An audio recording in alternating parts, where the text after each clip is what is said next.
Hi, for those that don't know me, my name's Peter Blake. I'm the son of Horse Blake, who is the founder of our club, Everton Park Rugby. I'm also the founding player and still current life member. So I just had attended the 50th anniversary for the club, and from that I've got a few thoughts I'd like to share with you all, and just about the past and the future for our club also. This I've called a vision challenge for Everton Park Roosters' future. I first want to congratulate EP as a club for making it to its 50th anniversary. This is a massive achievement for any club or organisation, and takes many players doing the right thing both on and off the field to bring it home to this conclusion. I shouldn't say conclusion, because this is just another beginning for the club into the next generation of its future 50 years toward its 100th anniversary. So, a massive congratulations to all the boys and girls, men and women, gents and ladies, who over the years have banded together and done whatever it took to make this present moment a reality. This could never have happened without all of you. Every one of you made this happen. Stick this feather in your cap and wear it proudly. We have all made Horse Blake, my dad, proud. I'm sure he can rest feeling accomplished with his mission, as we have taken his life's legacy and carried it forward with the same reverence for mateship and family he always held himself. Before I get to the vision challenge, I need to give you a short story, a history, that relates to the challenge I am proposing.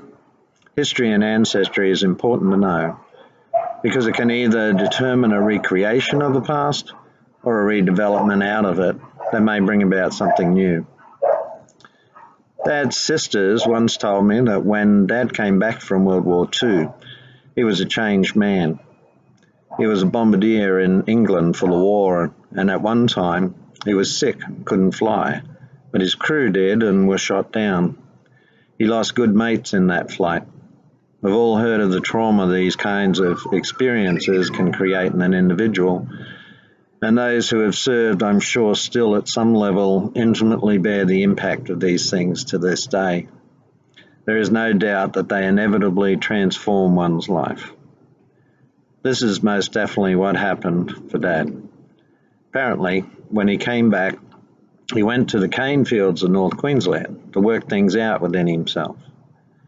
Although he never shared details of his war experience or the change it brought about within him, the mission of his life testifies to the resolve he probably made in the sweat and hardships of those days in the northern cane fields. Fortunate for us all, he came out of that with a passion for life, his courage to overcome hardship, and his penchant for creating family and mateships by bringing people together. Add to that an unwavering dedication to always creating ways to not just make boys into men, but to carry that further and make men into better human beings. He became a leader of men, a man of influence, with a responsibility to influence others to become better human beings that care for each other and develop life, rather than destroy it. I believe he found a way for himself to restore a balance in life after the horrid imbalance he had experienced from his time at war. Dad was, to his last days, a sportsman. When he returned from the cane fields, he found a number of outlets for his life's now restorative mission, the two major ones being through lifesaving at Mooloolaba and rugby at East Rugby Club. I'm sure the title of lifesaver had an extra stimulant for him to offset his maybe self-imposed life-taker label he may well have given himself from the war. It was at East, however, that he was given his title Horse. This was given to him as a sign of respect for his tireless efforts on and off the field toward creating mateships of integrity, and his endurance for getting things done where others fall by the side. It was within East, however, that he found his niche. It was there that I believe he found his spiritual task, through the junior component of the club. I've no doubt this was highlighted for him as his own family and we, his children, came into his world. Having 2 boys now, no doubt fueled his passion and accelerated his need to establish a sound and right platform for his sons to become men, equal to the task of making a better world.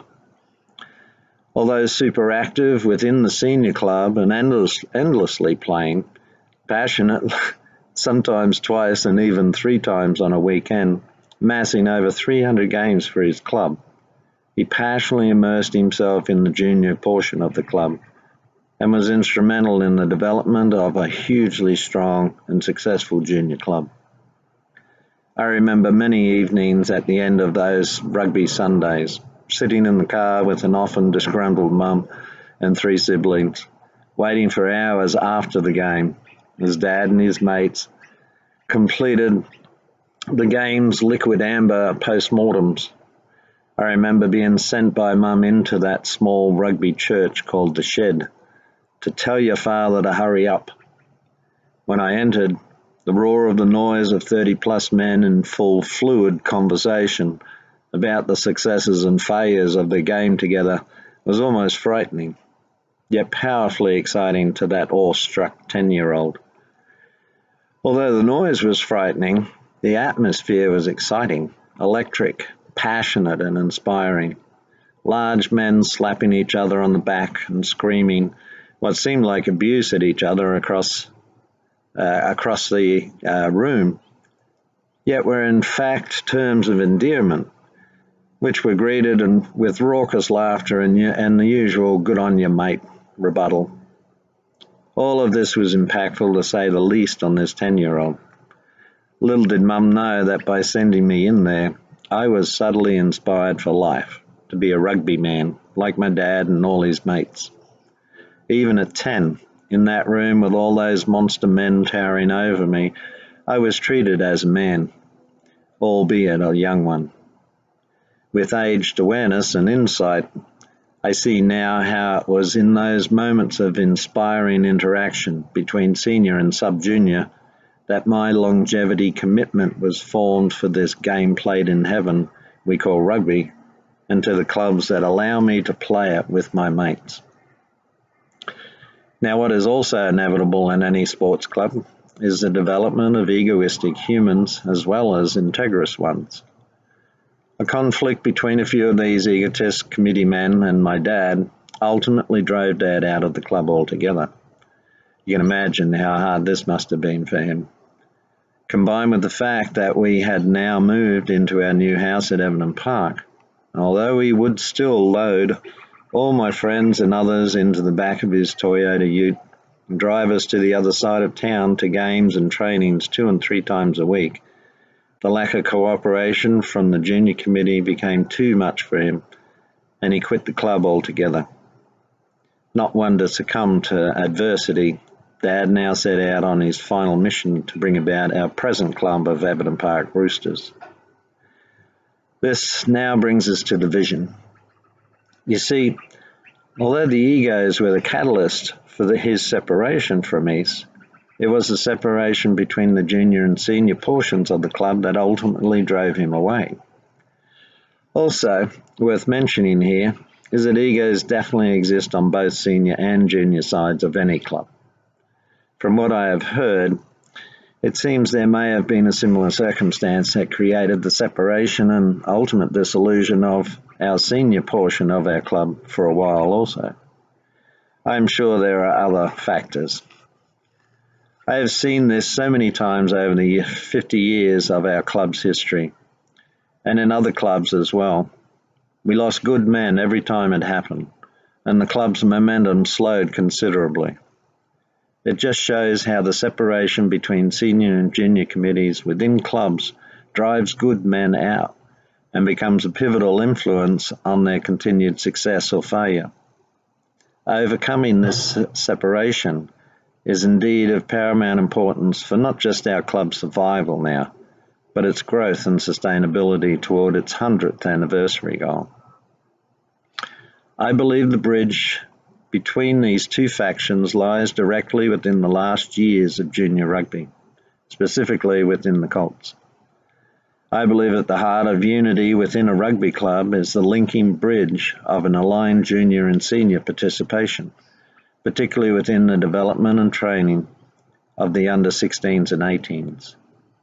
These ages are pivotal in the mature and moral development for life of every single human being, but it is a massive determining factor in the longevity of any rugby club. It is in our teen years that we all develop our individual personality and moral character, from which determines what quality of adult we become throughout our life ahead. These are the formative years where our ideals and bigger picture of life come from. This is where it is paramount above all other years that we experience at least one mentor that we can look up to and accept that there is a bigger picture out there than just the individual self-gratification. Within rugby, these are the years that lock in and ground our real ability to be a part of a team, to create real and lasting mateships that stand the test of time and adversity. This is truly the years where teammates are formed and the lifelong ability to be a mate within a team is embodied. These years determine our ability to be a true teammate within any team of the future as well, whether it be sport, business, or social. With respect to our club, this is the age of either establishing with them a long-term connection to a future in our club, or we lose them to all the outside influences that come with their inevitable transition into the roaring 20s of young adulthood. This is an opportune time when we can, as a united club of aligned junior and senior participation, inspire and mentor those young players, those sons whom we have nurtured throughout their junior years. This is the time where we have the responsibility to assist these young men to complete their transition into manhood with an ideal of what it is to be a real man of character, substance, and durability that do the right thing and stand by others to be better than their limitations. I believe the same as my dad did, that if this mentor character building at this age is successful within club inspiration from both senior and junior partnership, then these boys will become men of substance, leaders of men, more than capable of fulfilling the task of making a better world. Bonus element for our club achieving this is for our young players that they will also have a lifelong connection and commitment to come back to the club and bring their kids of their future back to the club also. Some will most definitely go and play higher grades in other clubs, but they will return to the fold if we give them the correct empowerment and mentoring, one that they can see and connect with as an ideal of a senior and junior alignment they may wish to remain a part of. As a rugby club, I feel this is the ultimate club member responsibility of junior involvement to complete their young journey and senior involvement to facilitate them into their new adulthood. As parents of young players, wouldn't you like to see your son one day stand up and speak to your club in the way that the speakers of our 50th anniversary did? As parents of rugby sons, wouldn't you like to see them be successful in life with skills to overcome all manner of hardships and make mateships of integrity that they forged from their Colt years with us? Wouldn't you feel fulfilled as parents to see those now grown, responsible men making the world around them a better place for their sons and those of others, and to see them pay it forward through our club, what is now their club, where they now create that same calibre of men from boys we are talking about here. As parents, what would you feel when your son is accepting the senior grand final trophy with all his mates? Now to the challenge. Although there is no doubt a challenge to overcome associated with bringing these new elements into play for our club, I feel these are best looked at as opportunities for growth rather than obstacles. Opportunity 1, to commit to work with each other, both senior and junior committees, to set and align with a plan of action of how to create this bridge between junior and senior. It was disappointing to not see any junior participation in the club's 50th anniversary, especially that they missed the opportunity to connect with the history of the club, their club. The Old Boys Committee should most definitely play a big part in this whole process also, as they are the elder Roosters and carriers of our club's spirit and history. This is part of my intention for this communication, to shift focus from the club being theirs or my club to the aligned perspective that it is our club, and we are all here for the benefit of all the players and supporters, is critical. Opportunity 2, to recruit 2 individuals that are passionate about working with the teen years of 16s and 18s. Let's for now call this our mentor team. The ideal here would be one from the junior portion of the club and one from the seniors. It could be that both are committee members, but this doesn't have to be a necessity. The junior individual could even be a young player from the seniors, but from the perspective of the Colts, etc., they need to see them as an aligned partnership of the older and younger components of the club. These 2 do not need to be the coaches of the 16s and 18s, but at least be assistants to the coaches of both and participate at trainings, etc. Ideally, they could be coaches also, but their main role is to recruit players for both teams and mentor and inspire the players of both teams. Opportunity 3, set training for both teams on the same days as the senior team, having them train first and seniors follow straight after. The seniors could be warming up while the Colts are finishing their session. There needs to be an area of subtle interaction, or at least acknowledgement of existence, between them and the seniors. Seniors need to be respectful and mindful to the younger teams, and every member of the seniors need to have impressed on them the importance of nurturing and encouraging the players in both junior teams. This is mainly the job of the 2 mentors, of course. But all the coaches need to impress this on all the players of all the teams.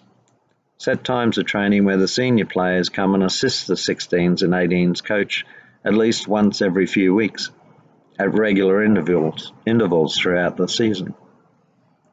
Opportunity 4, try to get Colts games scheduled to play before senior games.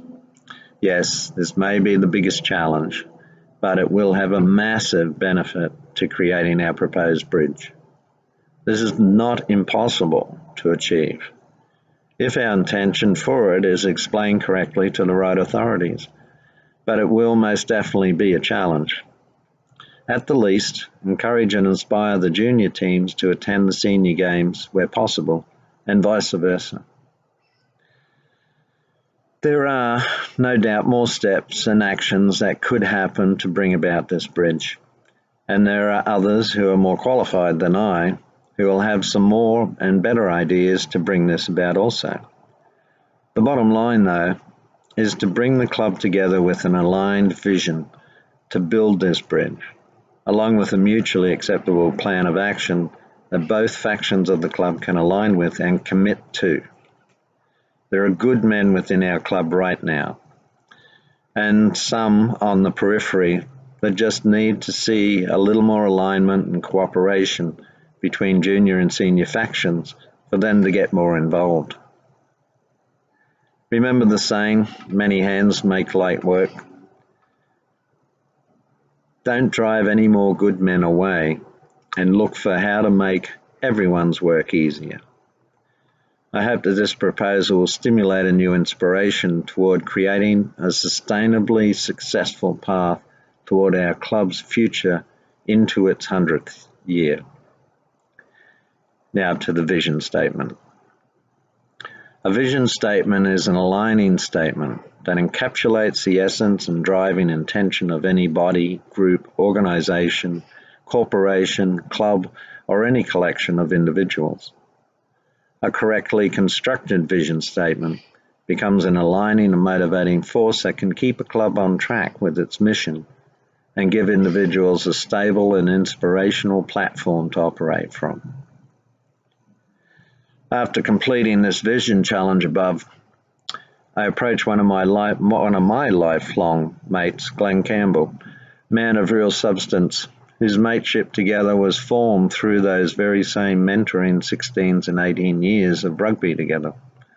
Glenn's life has been extremely successful in corporate marketing, facilitating multi-billion-dollar corporations to greater heights by creating these kinds of vision statements, brand names, and many forms of group aligning techniques.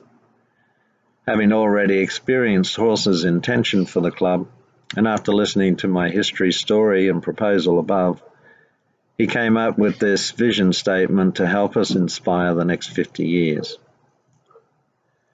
Let this vision be the new heartbeat of the club, and watch in awe as you now attract more amazing people that can align with this intention, and who will bring with them a new and massive enthusiasm for success into the future 50 years.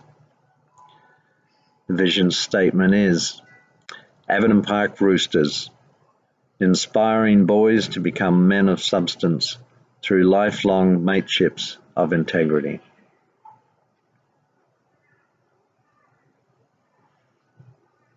I hope that you can see this as a future for your club and for future mateships together. I'm so honored to be a life member of this club and to know you all.